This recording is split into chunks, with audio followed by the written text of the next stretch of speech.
Le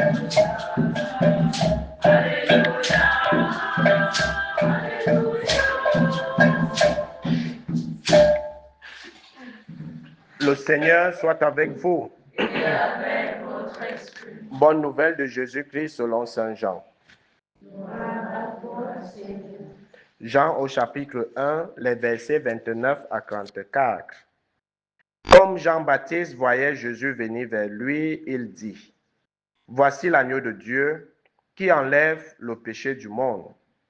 C'est de lui que j'ai dit, derrière moi vient un homme qui a sa place devant moi, car avant moi il était. Je ne le connaissais pas, mais si je suis venu baptiser dans l'eau, c'est pour qu'il soit manifesté au peuple d'Israël. » Alors Jean rendit ce témoignage. « J'ai vu l'Esprit descendre du ciel comme une colombe et demeurer sur lui. Je ne le connaissais pas, mais celui qui m'a envoyé baptiser dans l'eau m'a dit, « L'homme sur qui tu verras l'Esprit descendre et demeurer, c'est lui-là qui baptise dans l'Esprit Saint. » Oui, j'ai vu et je rends ce témoignage, c'est lui le Fils de Dieu. Acclamons la parole de Dieu. Louange à toi, Seigneur Jésus. Bien-aimé de Dieu, loué soit Jésus-Christ. Loué soit le saint nom de Jésus-Christ. Bonjour à tout le monde. Vous allez excuser ma voix.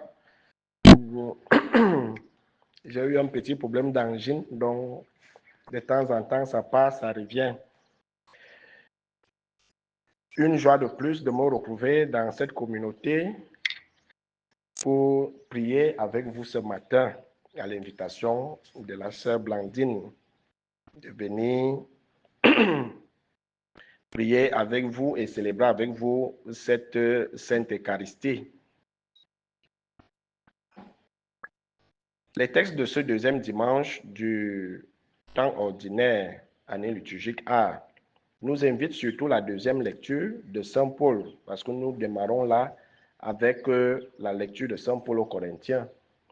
Nous invite à réfléchir chacun sur sa vocation, puisque nous sommes tous appelés, parce que Saint Paul, en parlant de sa vocation, comment il a été appelé par le Christ, ainsi que Sosthène, il nous invite également à considérer cette grâce, parce que tout le monde n'est pas appelé. Et si nous sommes appelés, ça veut dire que nous sommes des choisis. Et si nous sommes des choisis, ça veut dire que nous avons une mission particulière dans le monde. Comme le Christ nous le dit, nous sommes le sel et la lumière du monde. Alors, si nous avons été appelés, c'est pour impacter positivement le monde. C'est pour donner la saveur à notre monde actuel qui n'a plus de saveur. Rien qu'à voir comment notre monde évolue, on ne trouve plus cette saveur, puisqu'on vit dans un monde où on est en plein rejet de Dieu. Tout est fade, il n'y a plus de valeur. Et comme la particularité du sel, c'est de donner la saveur, donc notre vocation consiste donc à redonner de la saveur là où il n'y a plus de saveur. Et comme nous sommes également lumière du monde, à éclairer là où les ténèbres semblent prendre de la place. C'est ça notre vocation. Donc, en ce dimanche, Saint Paul nous invite à nous sentir privilégiés. Le monde bouge, peu s'engage dans la vie consacrée, parce que chacun a ses raisons. Mais nous qui avons été appelés, c'est un grand privilège. Nous qui avons dit oui et avons tout laissé. Avec le monde qui semble sucré pour certains, mais nous avons dit, nous voulons être ce sel et cette lumière pour ce monde qui est en perte de repère, qui est en perte de valeur. Donc le rôle de tout un chacun, c'est justement, c'est de donner cette saveur-là. C'est de préparer les voies au Seigneur comme Jean-Baptiste. Et quand nous regardons bien dans le ministère de Jésus, là où il devait aller, mais qu'il ne pouvait pas s'y rendre, il envoyait ses disciples, il envoyait ses apôtres. Ça veut dire que dans ce monde, nous sommes les représentants du Seigneur. Ça ne veut pas dire qu'il ne peut pas arriver là. Il arrive là où il devait arriver, mais qu'il n'est pas arrivé, mais par notre présence, il est là. Donc, ça veut dire que c'est le Christ que nous apportons au monde. C'est le Christ que nous donnons au monde et non pas nous-mêmes. Et c'est dans ce sens que nous allons comprendre le rôle de Jean-Baptiste dans l'évangile, dans le récit de cet évangile de Saint Jean. Jean-Baptiste ne fait pas obstacle à Jésus. Il ne se présente pas comme le Messie. Mais il dit, voici, il présente Jésus. Il dit, voilà celui que vous devez suivre maintenant. Voilà celui que vous devez écouter. Moi, j'étais juste le précurseur. J'étais juste celui qui vous préparait à accueillir celui qui doit venir. Et le voilà qui s'est manifesté. Et je l'atteste, je l'ai vu, parce qu'il m'a été révélé que celui sur qui l'Esprit Saint va descendre, c'est lui l'agneau de Dieu. Et c'est ça le rôle de Jean-Baptiste. Mais parfois, nous aujourd'hui, pas seulement dans l'Église en général, on ne sait pas parler en bien des autres. Et surtout quand il y a des affectations et autres, celui qui vient nous remplacer, on a de la peine à dire celui qui arrive là est une bonne personne. On a toujours tendance à vouloir faire croire aux autres que sans nous, rien n'est pas avancé. Et c'est ça le problème de notre monde actuel. Et c'est dans tous les domaines, dans tous les services. Dans tous les services, dans toutes les administrations. On ne veut pas accepter qu'il y a plus meilleur que nous et qu'il y aura toujours meilleur que nous. Tu as fait ce que tu devais faire. Tu as préparé la place à celui qui doit arriver après toi. Et notre rôle, c'est de dire aux autres, suivez-le maintenant, je ne suis plus. Et parfois, quand nous partons de quelque part, on continue toujours à influencer là où on était. Parce qu'il faut qu'on prouve que c'était une erreur de nous enlever. Et c'est ça qui fait obstacle à la mission d'évangélisation. Et lorsqu'on agit comme ça, ce n'est pas le Christ qu'on présente. On se présente soi-même. On se montre soi-même. On dit aux autres que c'est nous la lumière, c'est nous le chemin. Suivez-moi, écoutez-moi. Mais ce n'est pas ce que Jean-Baptiste fait. Il présente les autres, il présente Jésus aux autres. Et lui-même le dit dans d'autres textes, il faut qu'il grandisse et que moi je diminue. Donc on ne doit pas être obstacle dans la vie des autres. On ne doit pas être une barrière à l'évolution des autres. On ne doit pas s'élever en marchant ou en écrasant les autres. On ne doit pas chercher à briller à tout prix en éteignant les autres. Ce n'est pas ce que Jean-Baptiste a fait. Donc Jean-Baptiste, ce matin, nous apprend justement cette leçon d'humilité et de reconnaître sa place. Et dans l'ecclésiologie, on parle de la co-responsabilité différenciée. Ça veut dire qu'il y a tellement de charges dans l'Église que chacun de nous, de par son charisme particulier, a quelque chose à faire. Donc, on ne peut pas tout faire dans l'Église. On ne peut pas tout faire. Si je sais jouer au tambour, il y a celui qui sait jouer à la flûte. Donc, il faut que j'accepte que je sais seulement jouer au tambour et que l'autre peut jouer à la flûte. Je ne peux pas me mettre à jouer au tambour et en jouant à la flûte en même temps pour montrer que les autres ne savent rien faire. Et Monseigneur Barthélemy Yaouda, l'évêque de Yagua, dit toujours que chacun de nous a sa place dans l'Église.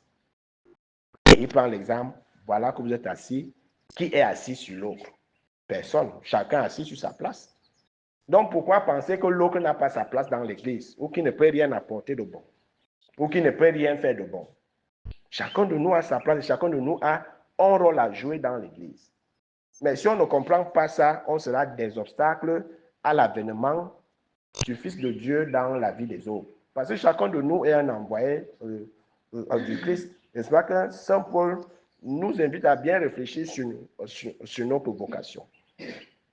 Chacun de nous. Parce que si on fait obstacle à un frère, à une consoeur, c'est on bloque l'espérance que les autres pouvaient accueillir à travers celui qui vient après nous. Parce que le Christ qui se manifeste à travers chacun de nous, à travers les dons qu'il a déposés en nous et l'Esprit Saint qui nous a donné au baptême et à la confirmation. Donc, si quelqu'un vient après toi, c'est que le Seigneur veut utiliser cette personne pour une œuvre particulière. Mais si tu fais obstacle, ça veut dire que tu bloques la route au Christ et ceux qui devaient bénéficier de la grâce que le Seigneur a déposée en cette personne pour qu'elle puisse se manifester pour ceux vers qui elle a envoyé, tu bloques cette grâce. Et Jean-Baptiste n'a pas voulu être cet obstacle. C'est toi qui dis, voilà l'agneau de Dieu. Moi, je baptise dans l'eau, lui, c'est dans l'esprit. Suivez-le, écoutez-le. Moi, mon rôle s'arrête là. Ma mission s'arrête là. C'est lui maintenant qui va continuer. Et nous allons voir par la suite que Jean-Baptiste sera arrêté après. Il sera emprisonné. Mais l'œuvre de Dieu a continué avec Jésus. Il sera même décapité. L'œuvre de Dieu va continuer. Et au point où Hérode va se poser la question, mais est-ce que je n'ai pas tué Jean-Baptiste? Celui dont on parle là, c'est encore qui? Les autres vont dire, c'est sûrement Jean-Baptiste qui est revenu à la vie. Non, c'est un autre prophète. Non, c'est Élie. Non, c'est tel. Pour montrer que l'œuvre de Dieu ne va pas commencer et ne va pas s'arrêter avec nous. Elle va toujours continuer. Donc, ne pas être des obstacles pour les autres, mais être ce pont-là, ce pont de transmission, de savoir que mon rôle s'arrête là et voilà celui qui va continuer. C'est ce que Saint Jean nous invite à être aujourd'hui, à être ces témoins-là qui attestent que celui qui vient après moi, voilà ce qu'il est capable de faire pour vous. Moi, j'ai pu faire ce que je pouvais faire en fonction de mes talents, de mes dons et de mes charismes. Mais lui, il fera mieux que moi. C'est ce que chacun de nous doit se dire. Et c'est ça, vivre sa vocation dans le véritable appel du Seigneur. Parce que si nous sommes nombreux à être appelés, ça veut dire que chacun de nous a quelque chose de particulier à apporter à ceux vers qui nous sommes envoyés, parce que c'est le Christ que nous représentons. Comme nous le dit le livre des Actes des Apôtres, la mission, c'est la mission du Saint-Esprit. C'est pas, on dit bien le livre des Actes des Apôtres, mais en fait, c'est le livre des Actes de l'Esprit Saint. Parce que c'est l'Esprit Saint qui est véritablement à l'œuvre à travers les apôtres et les disciples. Ce ne sont pas leurs actes. Et quand on lit bien, on se rend compte que c'est l'Esprit Saint qui était toujours à l'œuvre, qui impulsait le mouvement. Donc chacun de nous doit donc se laisser mouvoir dans cette mouvement de l'Esprit Saint qui nous pousse à poser des actes pour la plus grande gloire de Dieu et le salut des âmes de ceux vers qui nous sommes envoyés. Et tout ce que nous devons faire, que ce soit toujours pour la plus grande gloire de Dieu, pour notre propre sanctification et pour le salut des âmes des autres. Ainsi, notre vocation sera une vocation authentique. Et on pourra s'en réjouir comme Saint Paul et même s'enorgueillir que voilà, moi j'ai été appelé et je vis selon l'appel que j'ai reçu du Seigneur. Celui d'être témoin de Jésus-Christ, témoin de son évangile et appeler beaucoup à venir à Jésus. Parce que nous sommes envoyés pour rassembler le peuple dispersé de Dieu.